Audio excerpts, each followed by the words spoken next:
ईरानी संसद के deputy speaker की यूएस को धमकी, स्ट्रेट ऑफ हॉर्मुज से जल्द नाकाबंदी हटाए। अमेरिका नाकाबंदी रही तो माइंस नहीं हटाएंगे, अली निगजाद का बयान। बाब अल मंदेब को भी बंद करने की धमकी दी गई है।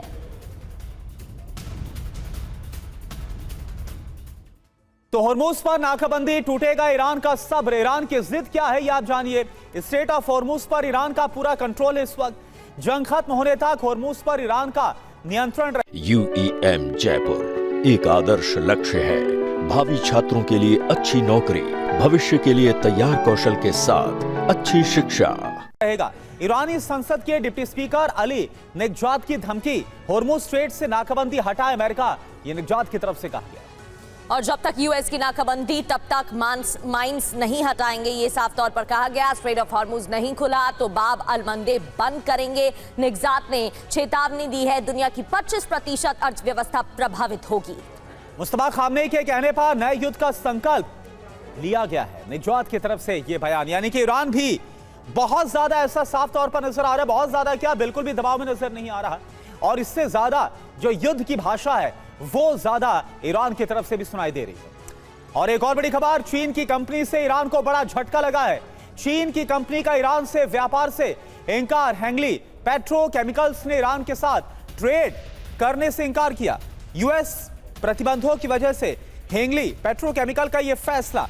आपको बता दें कि चीन जो कि एक अहम साझेदार है ईरान का, यह खबर कहीं ना कहीं ईरान को बहुत बड़ा झटका दे सकती है, क्योंकि धमकी दी गई थी अमेरिका की तरफ से भी कि किसी भी तरह से जो चीन है वो ईरान को फायदा ना पहुंचाए, नहीं तो उसके खिलाफ भी कड़े प्रतिबंध लगाए जाएंगे।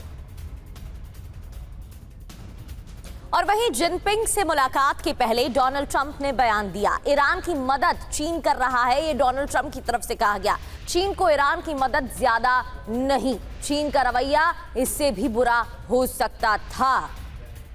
तो टुस्का को कब्जे में भी जब लिया गया था अमेरिकी नेवी की तरफ से, तब भी डोनाल्ड ट्रंप का बयान, एक पोस्ट सामने आया था जहां कहा गया था कि चीन के हथियार टुस्का में पाए गए हैं। और एक और बड़ी खबर, समंदर में अमेरिका का एक और शक्ति प्रदर्शन। अमेरिकी बेड़े में शामिल हुई USS इडाहो, परमाणु ऊर्जा से चलने वाली यह फास्ट अटैक सबमरीन है, पनडुब्बी है USS इडाहो, और इसे भी अमेरिकी बेड़े में शामिल किया गया है।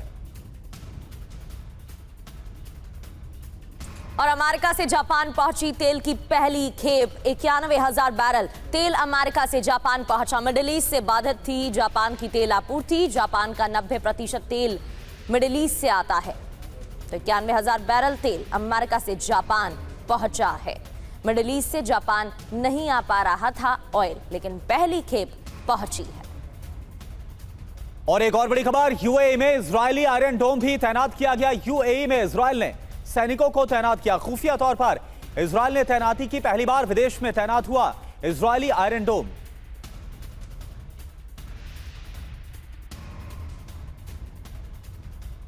तो UAE में इजरायल का आयरन डोम सिस्टम एक्टिव है। और आपको बताते हैं कि ईरानी खतरे के बीच आयरन डोम से UAE की सुरक्षा की भी खबर सामने आ चुकी है। पहली बार इजरायल से बाहर आयरन डोम तैनात किया गया और इजरायल ने आयरन डोम के साथ सैनिक भी UAE भेजे। बिल्कुल, युद्ध के दौरान UAE पर 550 मिसाइल से हमला हुआ। ईरान ने करीब 2200 ड्रोन से UAE पर हमला किया। अब यह अहम क्यों है आयरन डोम, आप जानिए। इजरायल का पावरफुल डिफेंस सिस्टम है, UAE के लिए रणनीतिक लाभ वाली यह तकनीक है। और ईरान से आने वाले ड्रोन मिसाइल हवा में नाकाम करने में सक्षम भी है। सवाल यह है कि क्या अमेरिका फिर ईरान पर हमला करने वाला है, जिसको लेकर ये तैयारी। ईरान के टारगेट पर खाड़ी के अमेरिकी सैन्य बेस भी मौजूद बताए जा रहे हैं।